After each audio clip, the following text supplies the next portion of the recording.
방금 읽은 본문을 가지고 여러분들과 함께 무뎌지면 무너진다라는 제목으로 하나님 말씀 나누도록 하겠습니다. 오늘 본문이 우리에게 무엇을 얘기해주고 있는가 보니까 영적으로 무감각해져 있는, 무뎌져 있는 이스라엘의 실상을 보여주고 있습니다. 그들에게는 하나님 백성이라고 자부하지만서도 전혀 그들의 일상 가운데, 그 삶 가운데는 하나님 백성으로서의 모습이 드러나지 않는 그런 삶이 반복되더라는 거예요. 그런데도 문제가 무엇인가? 아무런 위기의식이 없었다는 거예요. 그 양심의 가책이나 그 하나님 주신 그 어떤 도전도 느끼지 못한 채 무뎌진 채 하루하루를 살아가고 있었다는 거예요. 하나님 말씀에 불순종하면서도 당장의 문제가 생기지 않으니까 스스로 괜찮다고 여겼다는 거예요. 그렇게 이스라엘은 영적으로 무감각해졌고 결국에 하나님 자녀로 실패하게 되었더라. 그래서 그 실패한 실상이 오늘 말씀에 쭉쭉쭉쭉 폭로되어집니다.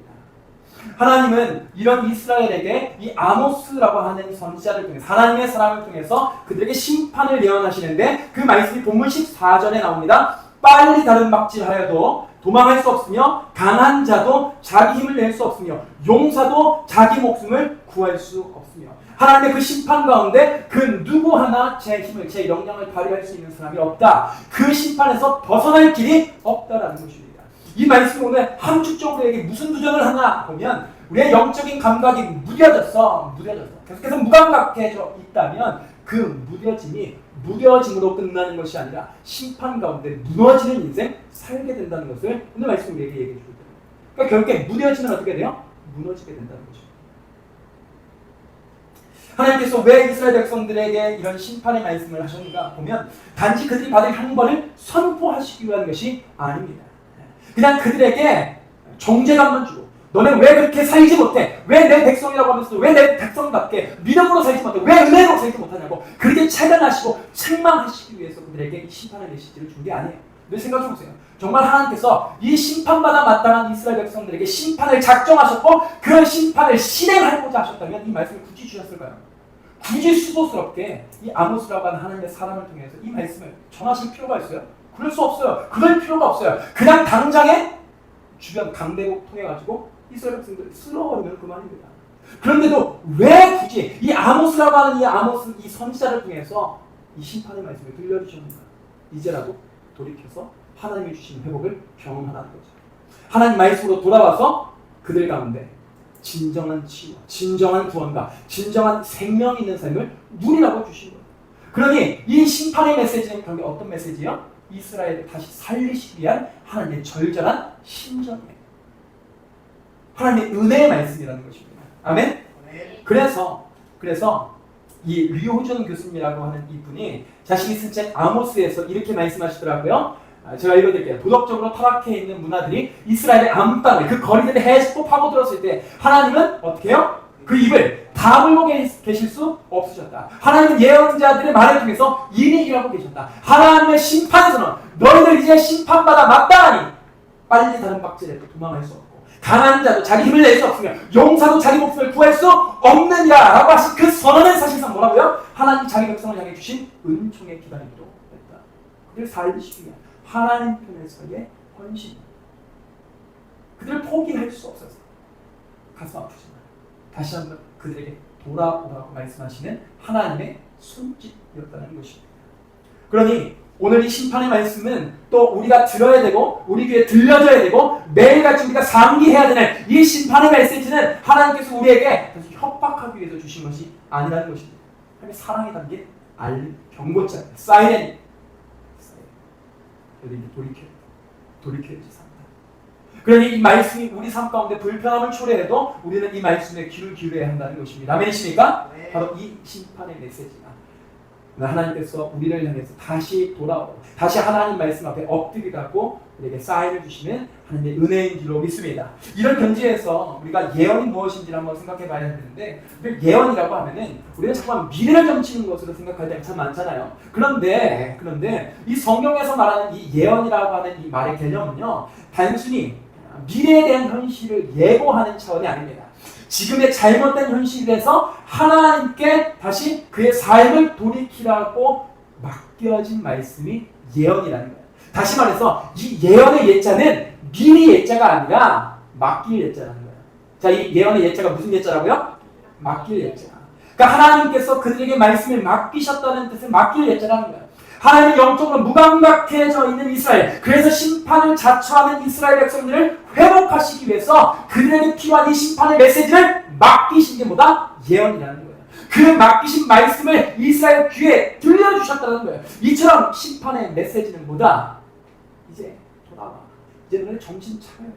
이제 나한테로 돌아와서 내가 주는 이 평안과 내가 주는 회복을 경험하라고. 우리에게 손짓하시는 하나님의 사랑이라는 거예요.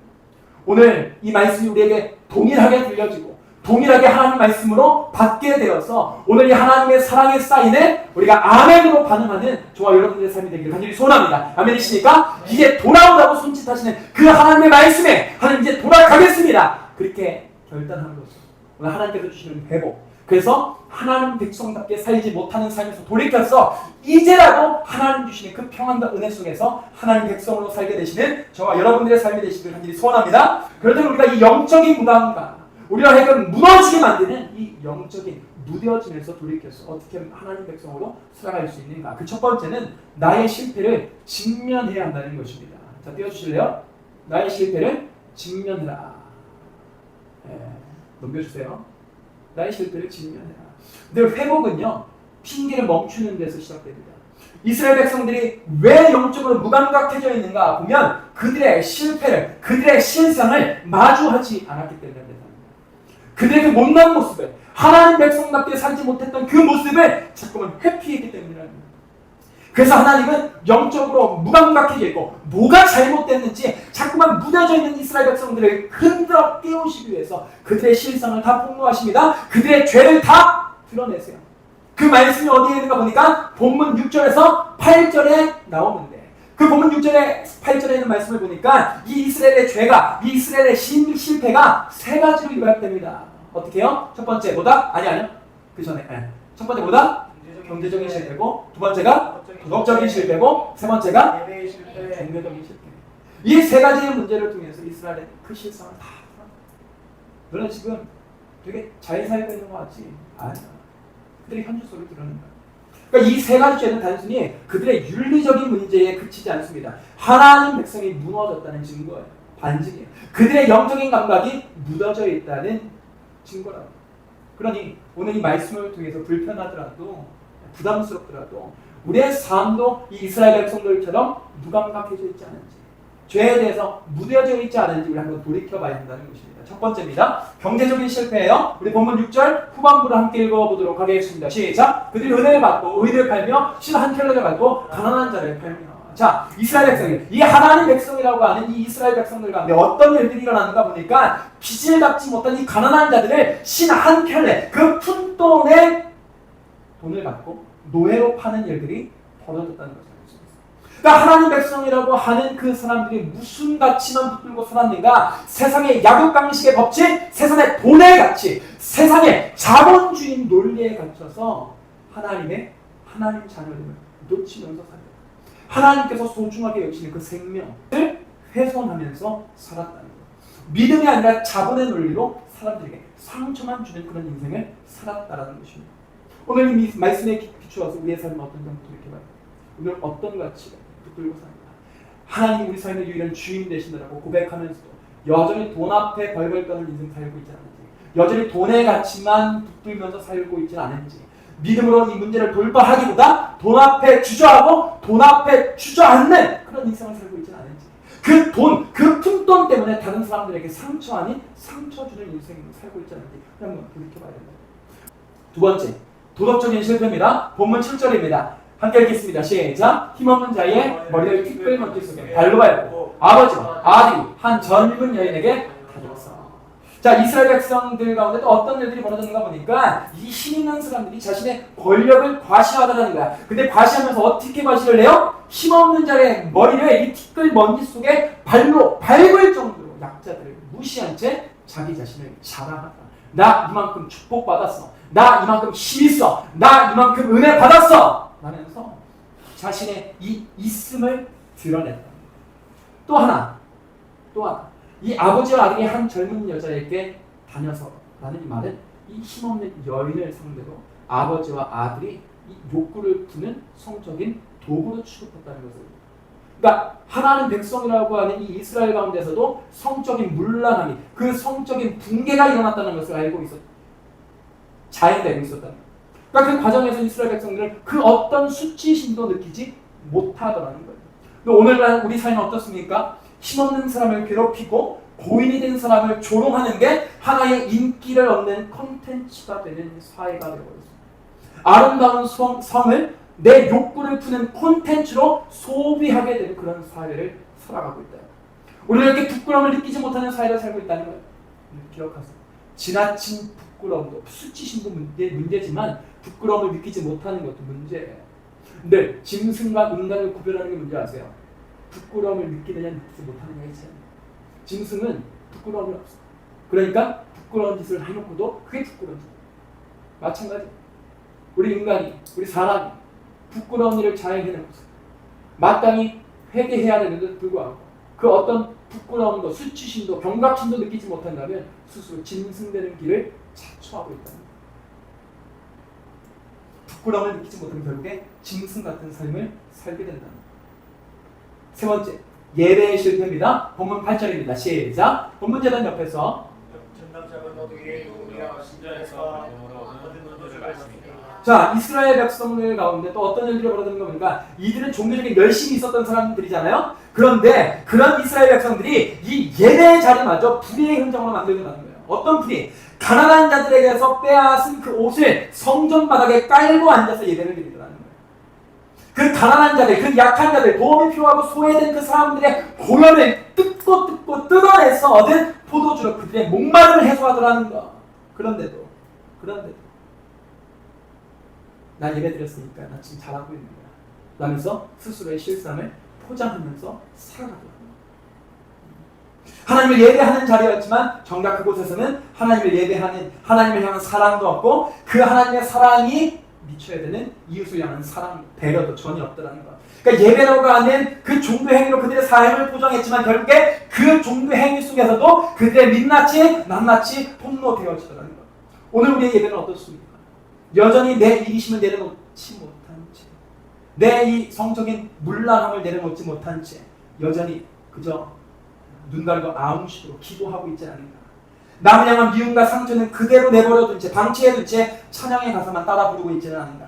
내 죄를 숨기기 위해서, 못난 내 모습을 감추기 위해서 신앙 좋은 척 예배로 포장하지만 결국에 그 마음 가운데 내 숨길 수 없는 이 죄성이 꿈틀꿈틀대지 않는가. 돌아봐야 한다는 것입니다. 오늘 말씀 우리에게 주는 도전은, 예배는 우리의 이 민낯을 감추는 가면이 아니라 우리의 이 실상, 민낯을 보여주는 거울이 되어야 한다. 어떤 예배가 은혜로운 예배인가? 어떤 말씀이 은혜로운 말씀인가? 보면 우리의 민낯이 드러나는 예배, 우리의 실상이 낱낱이 폭로되어지는 말씀이 은혜로운 하나님 말씀이라고 하면 은혜의 방편이다. 그 민낯이 폭로되어야지만, 오늘 이 말씀 가운데 우리의 죄성이 낱낱이 드러나야 되지만 우리가 하나님께 돌아갈 수 있다. 그러니 이 무너진 신앙이 오늘 이 말씀 앞에서 이 예배 가운데 낱낱이 드러나길 간절히 소원합니다. 하나님께서 왜 이렇게 이스라엘 백성들의 죄를 이 서너 가지 구체적인 죄로 그들의 실상을 폭로하셨는가? 다른 게 아니죠. 그들을 정죄하기 위해서, 그래서 그들을 무너뜨리기 위해서 아니야. 그들을 다시 회복시키기 위해서. 이스라엘 백성들이 영적인 무감각에서 깨어나서 다시 한번 하나님 백성으로 살아갈 수 있도록 하시기 위해서 하는 거예요. 여러분들 기억하세요. 하나님은 우리를 죽이시기 위해서 우리의 실패를 드러내시는 분이 아닙니다. 우리를 다시 회복시키시고 살리시기 위해서 우리의 실패마저도 들어쓰시는 분이 누구다? 하나님이라는 거죠. 그러니 우리의 삶이 회복되기 위해서는 이 말씀을 통해서 우리의 실상을 폭로하시고 드러내실 때 내 실패를 직면해야 한다.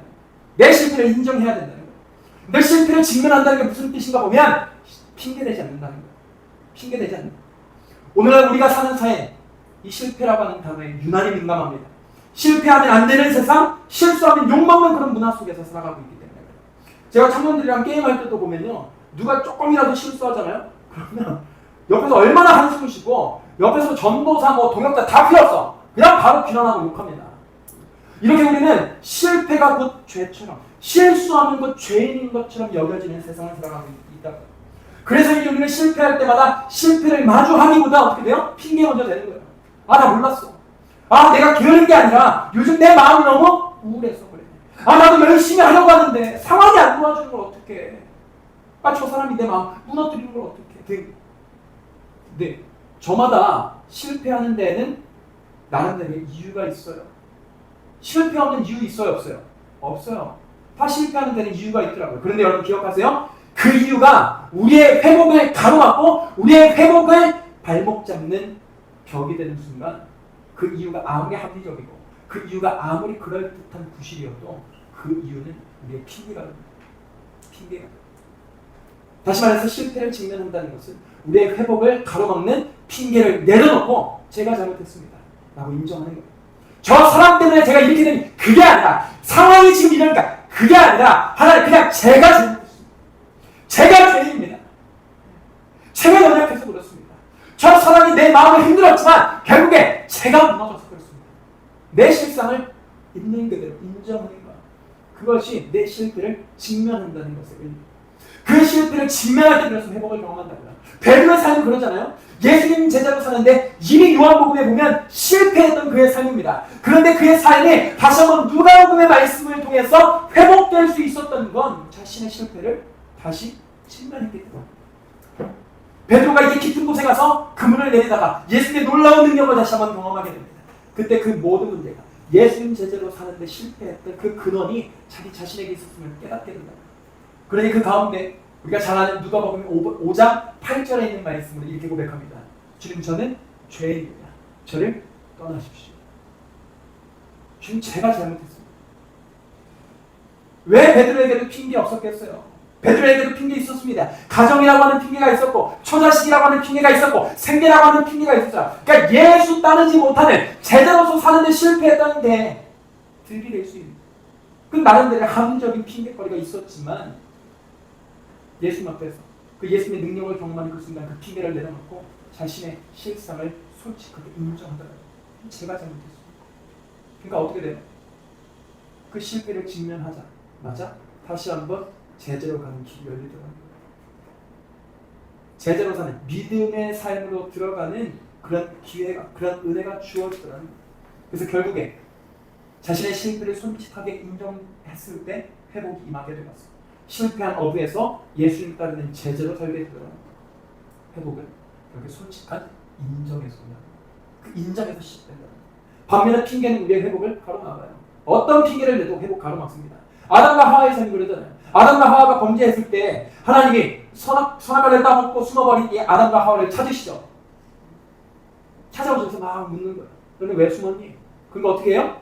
아담은 하와 탓하고 하나님께서 저에게 주신 저 여자 때문에 제가 선악과를 먹었습니다. 그러니까 하와한테 가서 너는 왜 그랬니? 물으면 하와는 무슨 탓합니까? 뱀 탓하는 거예요. 다 전가하는 거예요. 자신의 잘못 인정하지 않고 다 핑계만 대더라는 거예요. 핑계만 대니까 어떻게 됩니까? 결국 에덴 동산에서 쫓겨나요. 회복되지 않습니다. 이처럼 핑계는요, 우리 삶 가운데 문제만 가져와요. 문제를 해결해 주지 못하고 오히려 문제만 가중시키더라는 거야. 그런데 실패 인정은 회복을 가져온다. 그래서 김기성 목사님이라고 하는 분은 버릴수록 우리를 자유롭게 하는 것들이라고 하는 책에서 이 신앙생활의 본질에 대해서 얘기를 해주는데 한번 띄워주실래요? 우리 함께 읽어볼까요? 시작! 피하고 싶은 현실, 마음에 들지 않는 현실조차 내 삶으로 받아들여서 그 속에서 가장 포기하고 아름다운 삶의 꽃을 피워내는 것, 바로 그것이 신앙입니다. 신앙생활이 뭐예요? 내가 회피하고 싶은 문제가 있어. 내 실패가 있어. 그럼에도 불구하고 그 실패를 인정하고 그 인정에서 어떻게 하면 하나님 백성으로서 살아갈 수 있는가 발버둥 쳐서 하나님께서 기뻐하시는 삶의 열매를 맺어가는 것, 그것이 바로 뭐다? 신앙생활이라는 거다. 그럴 때 이전까지는 우리가 하나님 자녀로 사는데 실패했더라도 이제라도 하나님 백성으로 사는데 다시 한번 나아갈 수 있다. 회복의 길이 열릴 수 있다는 것입니다. 두 번째, 어떻게 하면 우리가 이 영적인 무감각에서 깨어나서 다시 한번 하나님 백성으로 살아갈 수 있을까? 두 번째는 은혜를 기억하라는 거예요. 뭐라고요? 은혜를 기억하라는 거예요. 내 실패를 직면하는 것이 회복의 시작이라면 이제 은혜를 기억하는 건 그 회복이 지속될 수 있도록 하는 힘이라는 거예요. 무너진 자리에서도 다시 한번 하나님 백성으로 살아가도록 하는 능력이 된다는 것입니다. 근데 이스라엘 백성들은 왜 무감각해졌는가? 왜 영적으로 무감각해졌는가? 단순히 죄를 많이 지어서가 아닙니다. 자신들이 은혜 받은 그 은혜의 경험을 놓쳤기 때문에, 자신들이 은혜로 세워지고 은혜로 살아오게 된 백성이라는 사실을 까맣게 잊어버렸기 때문이라는 거예요. 본문 10절입니다. 우리 읽어볼까요? 시작! 내가 너희를 애굽 땅에서 이끌어내며 40년 동안 광야에서 인도해내어. 하나님이 이스라엘 백성들에게 뭐라고 했어요? 이 심판의 예언 가운데 그들에게 과거에 그들에게 베풀어 주신 은혜를 생각나게 하시더라고요. 왜 생각나게 하세요? 왜 이 오래전에 그들에게 베풀어 준 은혜를 왜 말씀하십니까? 보면 이스라엘 백성들이 은혜를 잊어버렸기 때문에, 까먹었기 때문에, 기억하지 못했기 때문이라는 거예요. 근데 은혜를 기억하지 못하면 결국에 하나님의 백성으로 사는데 실패하게 된다는 것입니다. 신앙생활이 뭔가 보면 신앙생활은요, 은혜를 기억하는 삶입니다. 신앙생활이 뭐라고요? 은혜를 기억하는 것. 은혜를 기억하는 것이 신앙생활의 본질이라고. 찰스 스윈돌 목사님이 은혜의 각성이라는 책에서 이 은혜에 대해서 말씀하시는데, 그 은혜를 요약하면 제가 여러 번 인용했지만, 은혜란, 야 이게 진짜 말이 돼? 이게 진짜 말이 된다고? 라고 만드는 사건이 은혜. 말도 안 되는 사건이 뭐라고? 은혜라고. 은혜는 계산으로 설명되지 않습니다. 은혜는 죄인인 나를 살리시기 위해서 예수님이, 하나님이 십자가에서 죽으셨다가 부활하셨다는 그 말도 안 되는 사랑이라는 거예요. 매일같이 실패하는 우리를 끝까지 포기하지 않으시겠다라고 하는 그 이해할 수 없는 하나님 편에서의 신적인 헌신이라고요. 신적인 열심이라고요. 신앙생활은 이 은혜를 기억합니다. 그래서 이에 대해서 21세기 최고의 신학자라고 인정받는 스탠리 하워스라고 하는 이 사람이 한나의 아이에서 이렇게 말하더라고요. 함께 읽겠습니다. 시작. 교회의 기능은 기억하는 것이다. 근데 교회 역사가 한 2000년 정도 되잖아요. 근데 왜 2000년 동안 이 교회가 은혜 가운데 하나님의 교회, 하나님 백성의 공동체로 세워질 수 있었는가 보면 그 2000년 전 그 예수님의 은혜를 계속해서 기억해 왔기 때문에, 왜 앞으로도 우리 교회가 주님의 핏값으로 산 교회로서 믿음의 공동체로서 세워갈 수 있는가? 그 은혜를 기억해 나가기 때문에. 신앙생활은 매주 새로운 걸 배우는 게 아닙니다. 매주 새로운 스킬을 배우는 게 연마하는 게 아니에요. 신앙생활은 이미 받은 은혜를 기억하는 거예요. 기억한다는 게 뭔가 보면, 기억한다는 건 다른 게, 여러분들 주목하세요. 기억한다는 건 딱 들으면 사실 추상적이잖아. 기억한다는 건 알 것 같은데 잘 몰라. 여러분들 기억한다는 건 뭐냐면 과거의 사건을 현재와 연결시키는 행위입니다. 그냥 단순히 기억한다는 건 과거의 사건을 떠듬떠듬 추억하는 차원이 아니라 그 과거의 사건을 지금 내가 맞닥뜨린 이 현실의 문제와 이 현장의 모습과 연결시키는 거예요. 현재의 삶과 연결시키는 거라고요. 그래서 2000년 전에 날 위해 십자가에서 죽으신 예수님의 그 말도 안 되는 사람을 오늘 내가 몸담고 있는 이 구체적인 삶의 현실 속으로 불러들이는 행위가 기억하는 행위입니다. 과거에 나를 사랑하신 하나님이 오늘도 나를 사랑하고 계시는구나, 앞으로 나를 사랑하실 것이구나 라고 하는 사실을 확신하는 것. 과거의 은혜를 현재화하는 과정이 곧 뭐다? 기억하는 행위라고. 이 복음의 은혜를 오늘 내 삶과 연결할 때 비로소 하나님 자녀로 살 수 있습니다. 이걸 잘 보여주는 사람이 누군가? 바울의 삶이에요. 바울의 삶. 바울은 늘 은혜를 기억하면서 살았거든요. 그의 삶이 가진 고난과 죽음의 문턱을 오가는 그 현실 속에서도 왜 무너지지 않고 계속해서 주님 제자로서, 사도로서 복음을 위해, 예수님을 위해 살아갈 수 있는가? 사명의 자리로 나아갈 수 있는가? 복음 전하는 자리로 왜 나아갈 수 있는가? 왜 예수 믿는 믿음을 죽는 그 순간까지도 왜 놓지 못했는가? 다른 게 아닙니다. 과거 그 다메섹 도상에서 자신을 만나주신 그 부활하신 예수님의 은혜를 자신이 처한 현실과 계속해서 연결시켰기 때문에, 그때 만났던 예수님 지금도 나와 함께 해주시지. 그때 그 사랑을 베풀어 주신 그 은혜가 오늘도 내 삶을 붙들고 있지. 그 은혜를 내 현재의 삶과 밀접하게 연결시키니까, 그렇게 기억하니까 예수님 배반하지 못하더라고요. 예수님 배신하지 못하더라고요. 받은 은혜를 오늘 내 삶과 연결할 때 비로소 우리는 무너진 자리에서 다시 일어나서 하나님 자녀로 사는 그 길로 나아갈 수 있다는 겁니다. 반면에 받은 은혜를 오늘의 삶과 연결하지 못하는 하나님 백성으로 사는데 실패해요. 오늘 말씀에도 보니까 이스라엘 백성들 왜 하나님 백성으로 사는데 실패해요? 받은 은혜를 기억하지 못했어. 그 받은 은혜를 오늘과 연결시키지 못해서 그렇다. 본문 12절입니다. 시작. 그러나 너희가 나실 사람. 자, 보니까 하나님이 이 이스라엘 백성들에게 이 선지자와 나실인이라고 하는 사람들을 세웠어요. 이 사람들 하나님의 사람들입니다. 이 하나님의 사람들이 했던 역할이 뭐냐면 그 과거에 그들을 출애굽해 주셨던 그 하나님의 은혜를 오늘 그들의 실상과 현실과 계속해서 연결시켜 주었던 그 다그 역할, 그 다리 역할을 했던 사람들이 누구다? 선지자였고 나실인들이었다. 근데 오늘 이 12절에 보니까 어떻게 돼요? 그 하나님의 사람들이 이스라엘 백성들로 하여금 자꾸만 벽돌로 가고 하나님의 말씀에 불순종해 나갈 때 너네 그렇게 살면 안 돼. 하나님의 은혜가 오늘 너희들 삶 가운데 저쪽으로 하나님이 원하시는 길로 가라고 계속 도전하잖아. 그 길로 가야 돼 라고 계속 얘기하는데 오늘 백성들이 뭐라고 해요? 오히려 나실 사람과 하여금 포도주 마시게 하면서 범죄하게 만들고 나실인 뿐만 아니라 선지자들로 하여금 하나님 말씀을 증거해야 되는 그 사명을 가지고 있는 사람들로 하여금 더 이상 예언하지 마. 너네는 아무리 말해도 나 하나님 말씀 안 들거나 꽤 귀를 닫고 말도 못하게 만드는. 그래서 과거에 주셨던 그 은혜를 현재화시키지 못하므로 계속 방해하더라는 거예요. 그러니 과거에 받은 은혜 기억하지 못하고 놓쳐버려서 하나님 백성으로 살지 못하게 됐다는 거예요.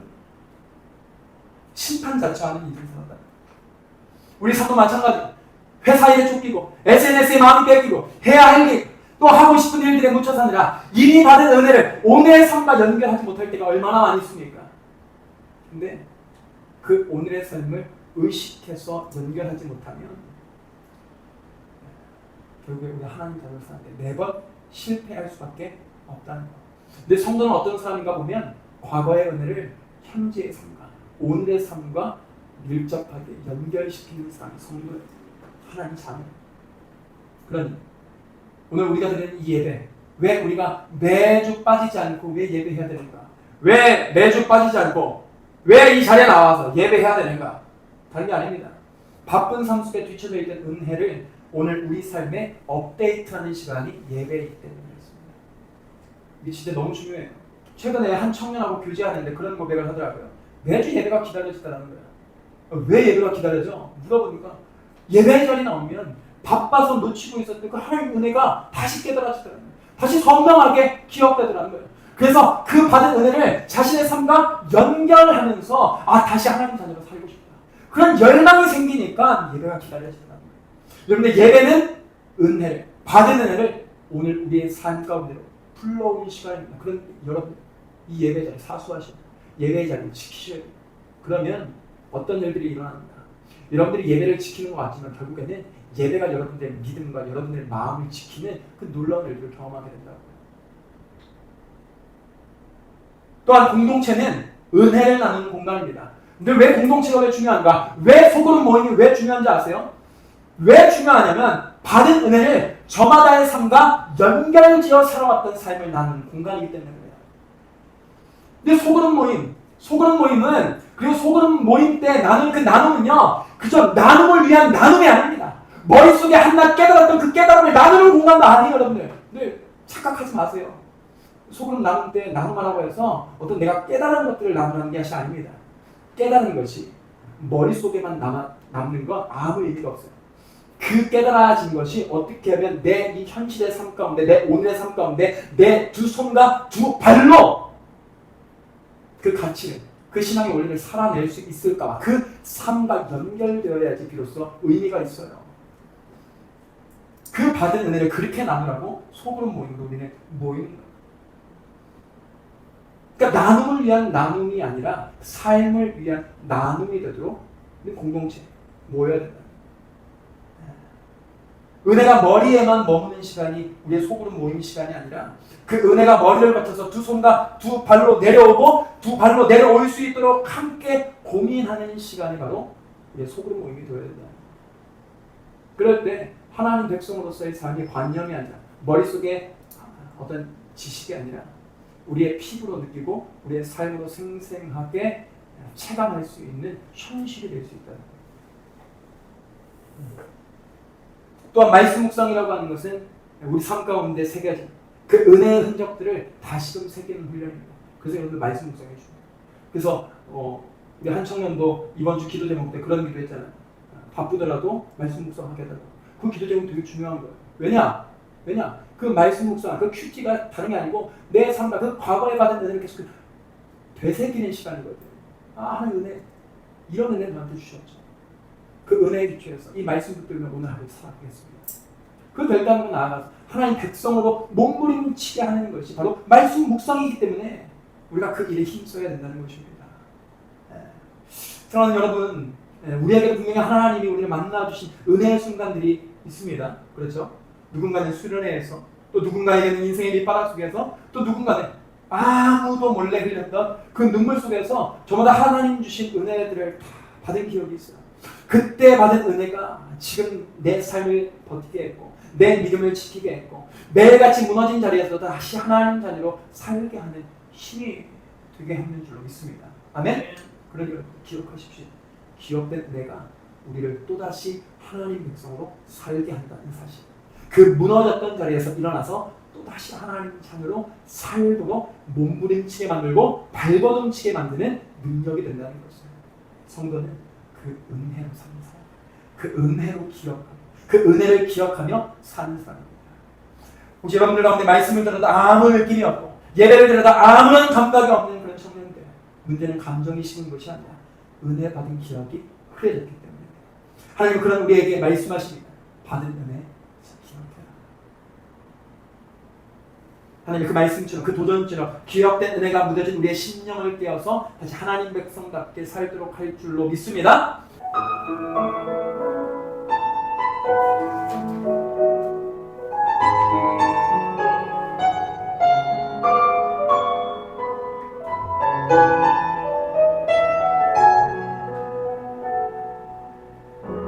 나의 눈가에 주름이 지고 눈물이 많아졌습니다.